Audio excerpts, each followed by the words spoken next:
Hey, how's it going, YouTube? This here's the AR guy, and I'm back with an update. Tonight we're going to put the completed lower receiver on top of the upper receiver, and then we're going to talk a little bit about the parts here in between.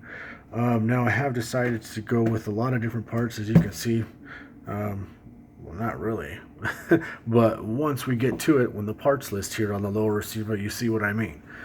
We're going to talk about the Anderson lower. Pretty much this Anderson lower was stripped. I purchased it online from Ground Zero Precision.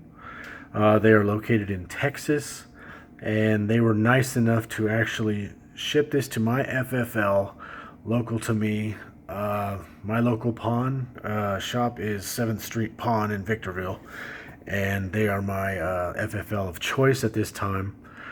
And pretty much they were nice enough to do the transfer, and where others just weren't going to want to deal with it due to California's restrictive gun laws regarding lower receivers and how much paperwork and hassle it is. At least that's what I've heard from everybody outside of California.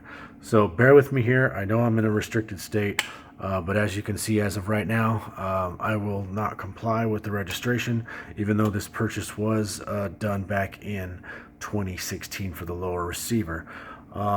Pretty much also I want to talk about the inside, the trigger. This is a Geissele G2S two-stage drop-in trigger. I went with this because I was used to my M&P Sport 2 trigger, and I wanted something a little more fine in terms of accuracy when I'm going to be using the scope at longer ranges. Excuse me. As you can see, I'm sure you're familiar with this. This one just is the I would say the entry level of Geissele triggers. It's a 4.5 pound pull, two stage. The first stage is 2.5 pounds. The second stage is 2 pounds. Super crisp break. I've actually got it lubed up right now with some ALG Defense lube, Go Juice, they've given me so kindly with the trigger purchase. So I appreciate that, Geissele. They are the I guess you could say the sister company run by Mr. Geissele's wife. Their names elude me at this point in time. Anyway, so that's the trigger that we're dealing with. It's a standard Anderson lower parts kit, obviously minus the trigger. So it gives me something else to build later here in the future. You guys know how that is. Let's talk about more of the parts. Right now I have a Seekins Precision trigger guard enhanced on there. It's a really nice one. It fits the color scheme fairly well. There's a slight variation, but honestly, at 2 feet away from my eyes right now, you really can't tell, so it's not a big deal. So standard lower parts kit. Let's see what else. Let's talk about the stock right here. This is a fixed stock from AB Arms. You can see this is their Urban Assault stock model. They also have one that attaches here with a cheek riser, and you could do a monopod back here. The nice feature on this is there's a button on the other side. If you push it, it extends. So it's got a few adjustment levels. I don't know if they consider that an adjustable stock. It's more of an adjustable butt pad. The stock itself is actually fixed.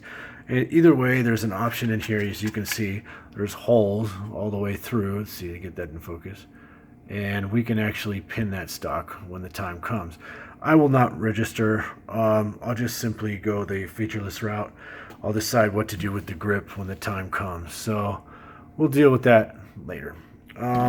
Pretty much what else I want to talk about, AB Arms stock. This is a UTG mil-spec buffer tube. I got this off of Optics Planet. No, they're not a sponsor, but that'd be great one day. I waited 6 weeks for this to come back into stock in the flat dark earth color. I don't see anybody really out there with one that has a flat dark earth buffer tube.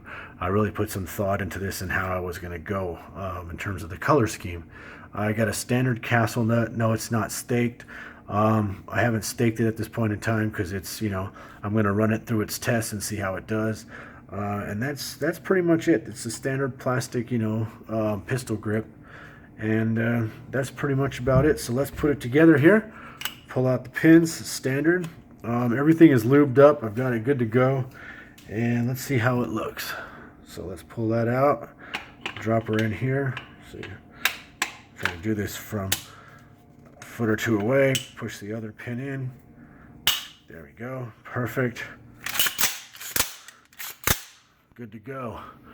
So everything looks good, sounds good. Obviously it's, nothing chambered in it. And let's see, let's take a look here. Pull the firing pin. There we go. Sounds good. Let's test that trigger. Slide uptake. Crisp brake. I'm listening for the reset. Right there. Perfect. Love it. It's a wonderful trigger. So I'm real happy with it. And we're going to have some fun here real soon. So, I also want to talk about one more thing I did to this rifle. On the upper receiver, I got some standard metal 45-degree offset sights. They are flip up. Click button here. That one there. Standard single prong in the center. Almost reminds me of how I would say